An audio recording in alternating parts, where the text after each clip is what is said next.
Er komt hoe dan ik een asielziekencentrum voor 400 mensen in Balk op het plak dat de gemeente kezen had. Een stuk loon aan de Wiekelerdiek. Dat had de burgemeester Albert zijn op een besletten bijeenkomst voor omwenners. Daar kwamen goed 60 mensen op af. Frieske squalband ben jood aan het rekkenen, hier in Hulgeriep. Het is Nationale Grutte Rekkendij. Een dij dat de lessen op basisschool een schoft in het teken staan van rekkenje. Soms dit hier is de eindtoets taal en rekkenjen een verplicht onderdeel worden in het basisonderwijs.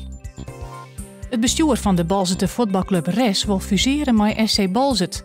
Het ledental van de katholieke club uit 1936 rent achteruit en om dat te keren werd een fusie voorsteld. Jong maaien de leden haar uitspreken over het plan. Maar de fusie verdwijnt de namen en de clubkleuren van RES. De komende dagen nemen Frieske dammers het op tegen internationale topdammers. Het gaat om het Friesk Iepenkampioenschap Fries Damjen. Dat houden wordt op een talship in Frenscher. Het is de opmaat naar 2018, want dan wil de organisatie het WK Fries Damjen houden. Joen wordt het droeg en vannacht kleert het op. De temperatuur luidt om de 2 graden heen, maar plaatselijk froost aan de groen. Morgen berint de loft en in de middag komt de rein. Het wordt dan zo'n graden.